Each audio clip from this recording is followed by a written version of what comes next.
Han visto Salmo 121. Y mi pregunta era, ¿cuándo? ¿Cuándo existe la gracia? Y bueno, ay, ok, está bien. La pregunta era tonta, porque siempre, ¿qué dice ese salmo? Alzaré mis ojos a los montes. ¿De dónde vendrá mi socorro? Mi socorro viene de Jehová. ¿Cuándo? Bueno, aquí adelante. Viene. Mi socorro viene de Jehová, que hizo los cielos y la tierra. No dará tu pie al resbaladero, ni se dormirá el que te guarda. He aquí, no se adormecerá ni dormirá el que guarda a Israel. Jehová es tu guardador. Jehová es tu sombra a tu mano derecha. El sol no te fatigará de día, ni la luna de noche. Jehová te guardará de todo mal, Él guardará tu alma. Jehová guardará tu salida y tu entrada. Es el punto, la última parte del último verso de Salmo 121. Desde ahora y para siempre. Todo eso es gracia. Esa clase de protección es gracia. No hay nadie que merece esa clase de protección. Y por cierto, ni ti ni mi persona. Protección del Señor a quien hemos ofendido. Si tú y yo vamos a recibir esa clase de protección, sería pura gracia. Pero ¿cuándo? Dice, desde ahora y para siempre. ¿Cuándo existe su gracia? Estamos hablando de un tema, la gracia. Y la gracia de Dios, ¿cuándo existe? Según las Escrituras, existe desde ahora y para siempre. Y al comprender eso, te va a transformar. Te va a transformar. Y en los apuntes he tratado de pensar en ciertas áreas en las cuales te va a transformar. El ejemplo de Lucas 18, ¿vieron en sus grupos? Lucas 18, versos 9 al 14. Jesús hablando, dijo, a unos a sí mismos que se consideraban justos y menospreciaban a los demás. Y Jesús les dijo esta parábola. O sea, hubo un grupo y ellos pensaban, o sea, ese grupo era un grupo que sí guardaba la ley según su criterio y sí vivían vidas más o menos limpias de punto de vista religiosa. Eran personas sinceras y en comparación de otros que vivían de forma cochinada, ese grupo de personas eran mejores. Vivían, o sea, vidas rectas. Y ellos observaron al grupo de personas que hacían cosas malas y pensaron, y Jesús les habló. Jesús les habló. Dos hombres, dijo Jesús, dos hombres fueron al templo a orar. Uno de ellos era fariseo, o sea, el grupo religioso que o sea, se dedicaba a la Biblia o al Antiguo Testamento, se dedicaba a vivir bien, eran radicales en su compromiso, eran discípulos de sus maestros. Dos personas yendo al templo, dice Jesús. Uno fariseo, el otro, ¿quién es? El otro cobrador de impuestos, traidor de la patria, que practicaba extorsión. Se hizo rico sacando plata deshonesta de sus mismos compatriotas. Puesto de pie, el fariseo oraba consigo mismo, de esta manera: Dios mío, yo te doy gracias porque no soy como los demás, que son ladrones. ¿Era ladrón? No era ladrón. No soy como los demás, que son ladrones, injustos, adúlteros. Ni siquiera soy como este cobrador de impuestos. ayuno 2 veces a la semana, doy la 10ª parte de todo lo que gano. Así oraba el fariseo. Vamos a ver el otro. Pero el cobrador de impuestos, desde lejos, no se atrevía siquiera a levantar los ojos al cielo, sino que se golpeaba el pecho y decía: Dios mío, ten misericordia de mí. Literalmente en el original dice: ten misericordia de mí, el pecador. O sea, no importa, no me importa si otros son pecadores. Yo sé que yo soy el pecador. Yo soy el pecador. Y ten misericordia de mí. Muestra tu gracia hacia mí. Yo necesito tu gracia. Soy malo. He hecho malas cosas. Soy capaz de repetir malas cosas. Y muestra tu gracia hacia mi persona. Oraba él. Jesús dijo: yo les digo que o sea, el que golpeaba su pecho, diciendo: ten misericordia de mí, el pecador, volvió a su casa justificado y no el otro. Esas 3 palabras, o 4 palabras, y no el otro, deberían sacudirte. Porque no dice que, bueno, el cobrador de impuestos sí era mejor que el otro. No, dijo, el cobrador de impuestos, que reconocía su necesidad de la gracia y pedía la gracia, no hablaba de sus logros, sino hablaba de su necesidad de gracia, y él confiaba en la gracia de Dios. Él fue a su casa justificado. Y el otro, no. Entonces el otro, ¿cuál es el opuesto de justificado? Sería culpable. Para ser condenado. ¿Entendiste? Eso es para sacudirnos. No el otro. El otro, con toda su obediencia, con todos sus sacrificios, él no apreciaba la gracia de Dios, ni siquiera veía su necesidad de la gracia de Dios. Él, si tú lo hubieras preguntado, él hubiera dicho: mira, yo sé, mira, Dios, te doy gracias. A ti te doy gracias, que no soy como los demás. Claro, estoy expresando que sí aprecio la gracia de Dios, porque por la gracia de Dios es que no hago esas cosas. Pero su actitud apestaba. Él dijo: Dios, a ti te doy gracias, que no soy como este.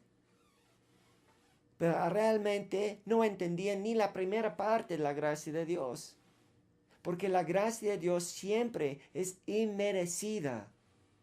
Revela su suficiencia y mi insuficiencia. Y el fariseo no apreciaba esa parte. No apreciaba esa parte. Y fue a su casa condenado. Que no sea así contigo.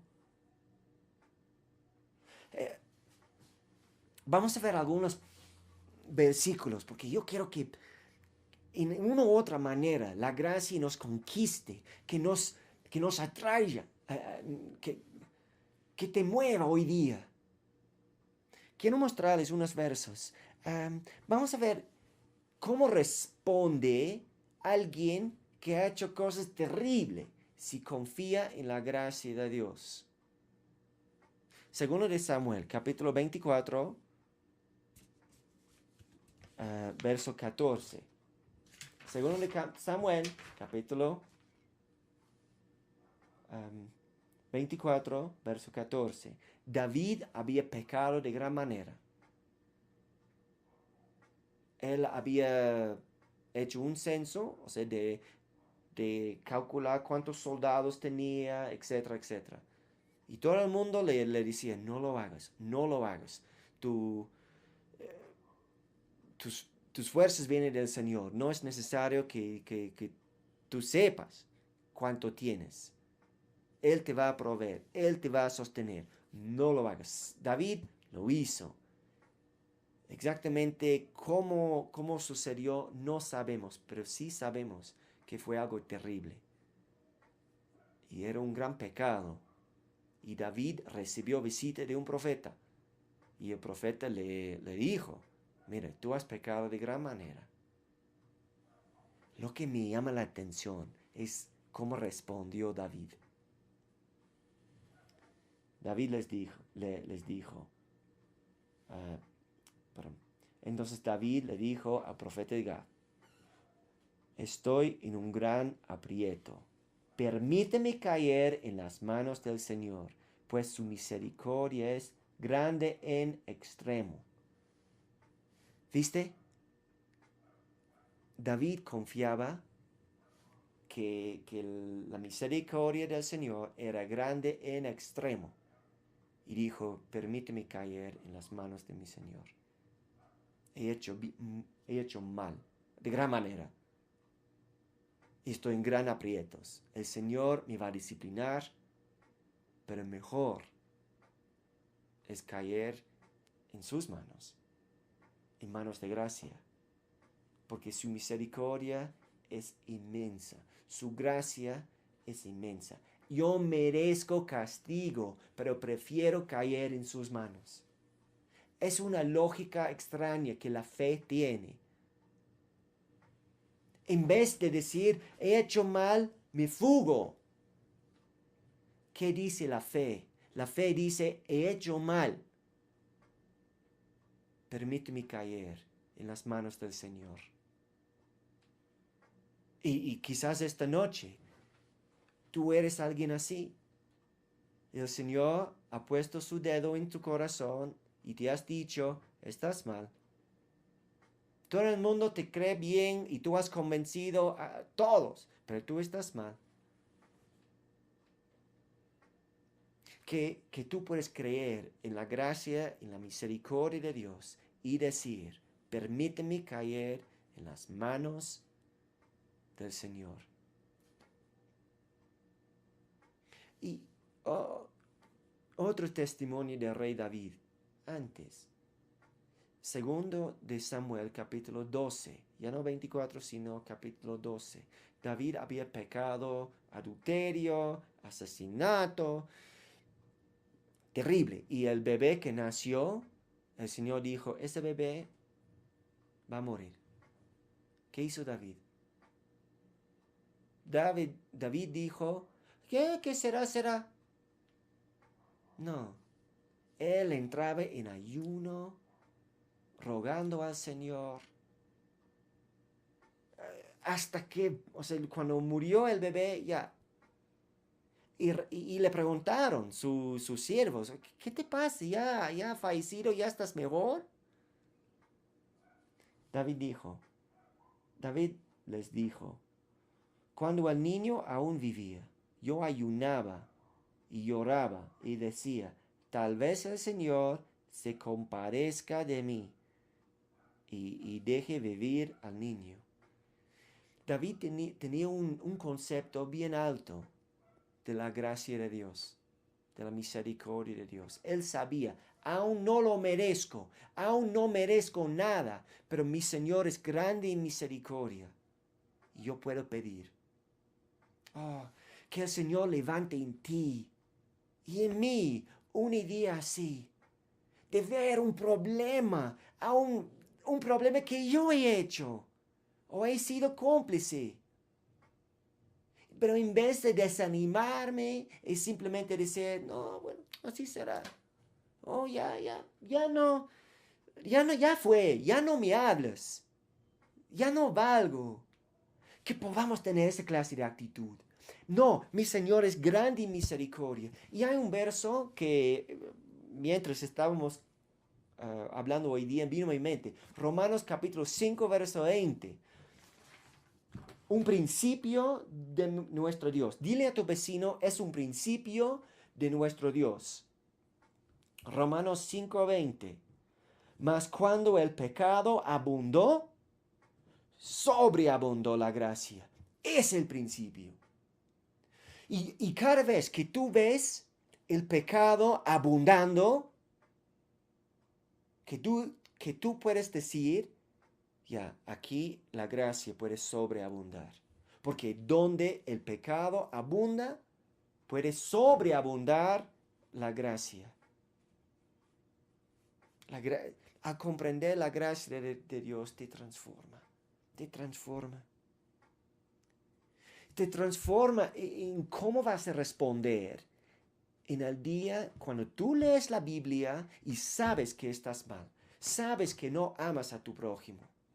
Sabes que no has amado a tu cónyuge, los casados. Sabes que has fallado a tus hijos. No has orado por ellos. No has criado a tus hijos en la instrucción y disciplina del Señor. Cuando la Biblia pone su dedo en ti, ¿cómo vas a responder? Proverbios 28, verso 13, te da dos maneras de cubrir el pecado. ¿Recuerden cómo va Proverbios 28, 13? El que encubre sus pecados no prosperará, no prospera. El que los confiese y se aparte de ellos alcanzará, ¿qué? Misericordia. ¿Porque lo merece? No merece. Pero por su gracia alcanzará misericordia. Dos maneras de tratar con el pecado. Uno es tratar de cubrir, tapar. No lo digas a nadie.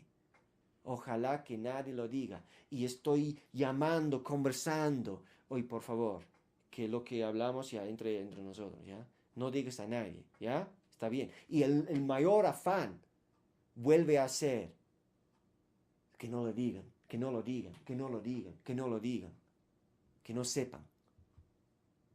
Tratando de tapar. La otra manera es confesión al Señor y apartar del pecado. ¿Alcanzar qué? Misericordia. Si tú crees en la misericordia de Dios, si tú crees en la gracia de Dios, vas a confesar. Vas a apartar de tus pecados. Harás lo que puedes hacer para apartarte del pecado y alcanzarás misericordia. Un verso más. Si tú crees en la gracia de Dios, te va a impulsar a orar para más cambios. En Ezequiel, en el glorioso capítulo 36, realmente capítulo 36 de Ezequiel es un capítulo glorioso. Pero en el glorioso capítulo 36, verso 37, el Señor sale con una promesa. Y dice, así dice el Señor Dios, aún permitiré a la casa de Israel que me pida hacer esto por ellos. Aún permitiré a la casa de Israel que me pida. Eso es gracia. Porque está describiendo su pueblo duro, sucio, terco, muerto. Y el Señor dice, yo permitiré que me pidan. Y eso es gracia.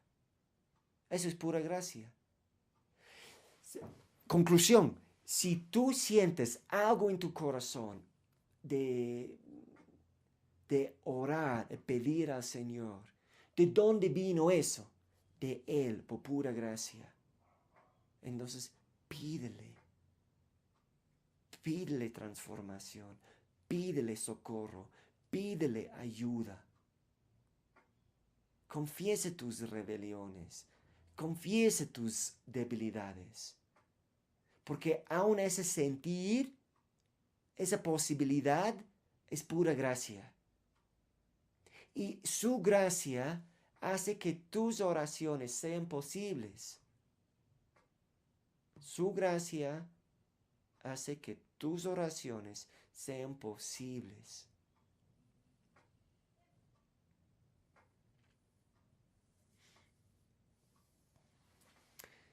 Esos son versos que no van a estar en tu hoja. Vamos a regresar a la hoja. Am, yo quiero que puedas sentir, no solamente la gracia es como algo, pero la gracia es algo que trabaja, hace.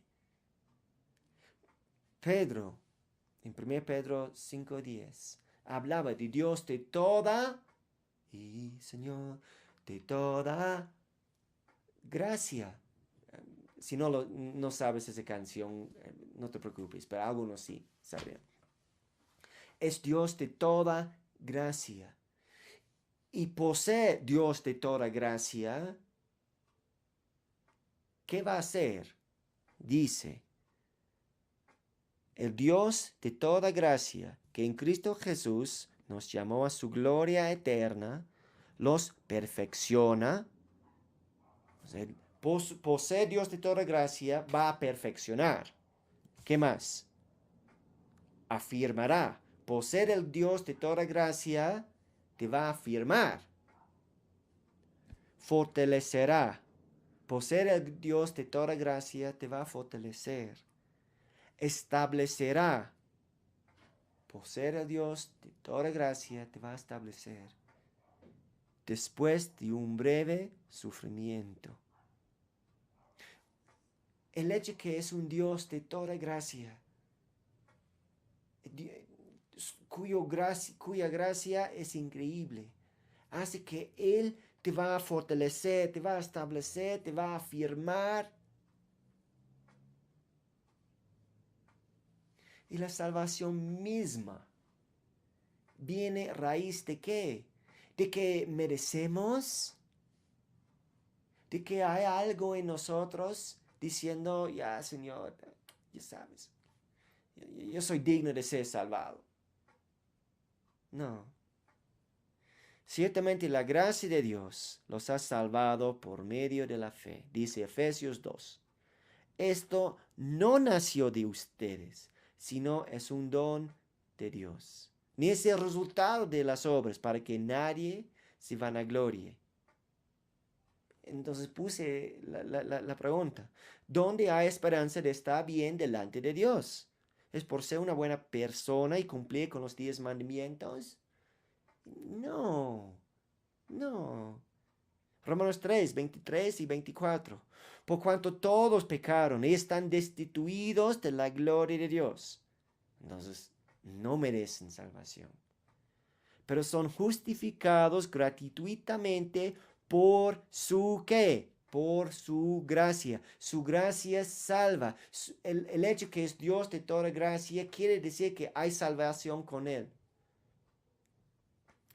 Pero son justificados gratuitamente por su gracia, mediante la redención que proveyó Cristo Jesús. ¿Quién ha provisto la salvación? Jesús.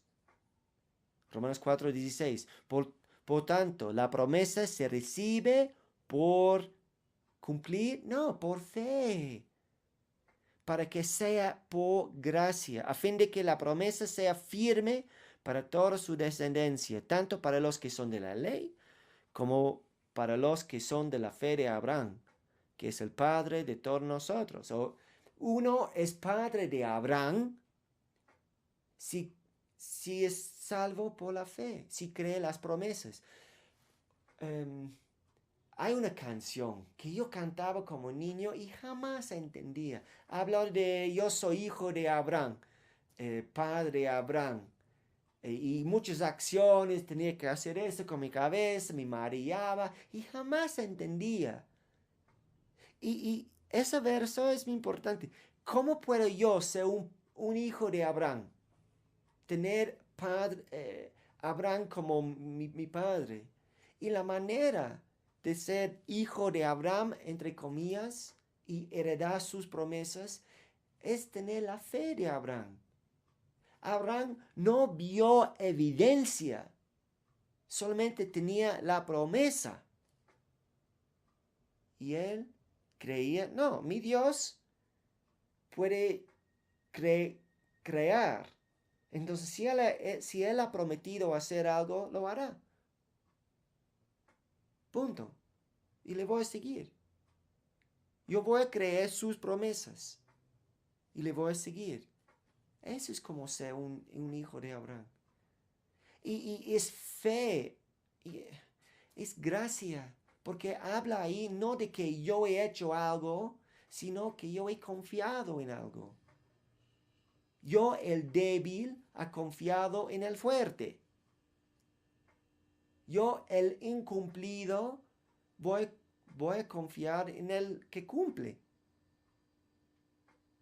Yo, el fracaso, voy a confiar en el que siempre gana. Esa es la fe de Abraham. Entonces, no habla bien de mí, sino habla de él. Por lo tanto, voy a leerlo de nuevo. La promesa se recibe por fe, para que sea por gracia, a fin de que la promesa sea firme para toda su descendencia, tanto para los que son de la ley, como para los que son de la fe de Abraham, el cual es Padre de todos nosotros, nosotros que creemos. Romanos 11, verso 6. Y si es por gracia, ya no es por obras. De otra manera, la gracia no sería gracia. Y si fuera por obras, ya no sería gracia. De otra manera, la obra ya no es obra. O sea, no puedes tener los dos. No puedes decir, yo he ganado mi salvación y la salvación es por gracia. No. ¿Es bien por obras o por gracia? Y si es por gracia, no es por obras. Y si es por obras, no es por gracia. ¿Cómo van? ¿Bien? ¿Dónde podemos ver la gracia de Dios? ¿Dónde? Si tú quieres, yo quiero ver cómo es la gracia de Dios. En Tito capítulo 3, verso 4 a 5. Pero cuando se manifestó la bondad de Dios, nuestro Salvador, y su amor para con los hombres, nos salvó.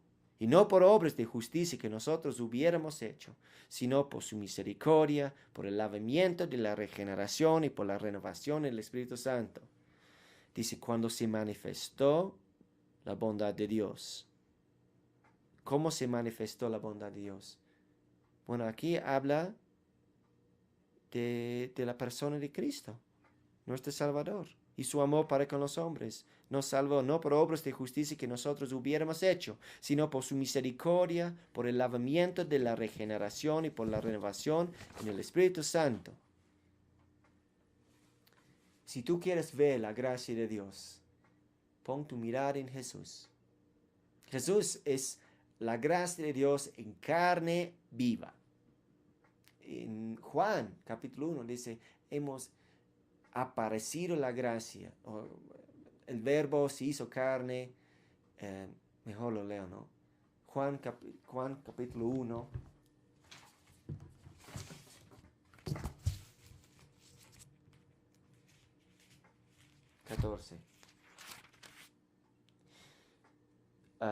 Y aquel verbo fue hecho carne y habitó entre nosotros y vimos su gloria, como del unigénito del Padre, lleno de gracia y de verdad. Si tú quieres ver la gracia, pon tu mirada en Jesús, lee los evangelios, piensa acerca de cómo hablaba Jesús, cómo actuaba Jesús, cómo respondía Jesús a la gente hipócrita, a la gente que se creía y la gente mala que reconocieron su maldad y su necesidad. Si tú quieres observar la gracia de Dios, pon tu mirada en Jesús.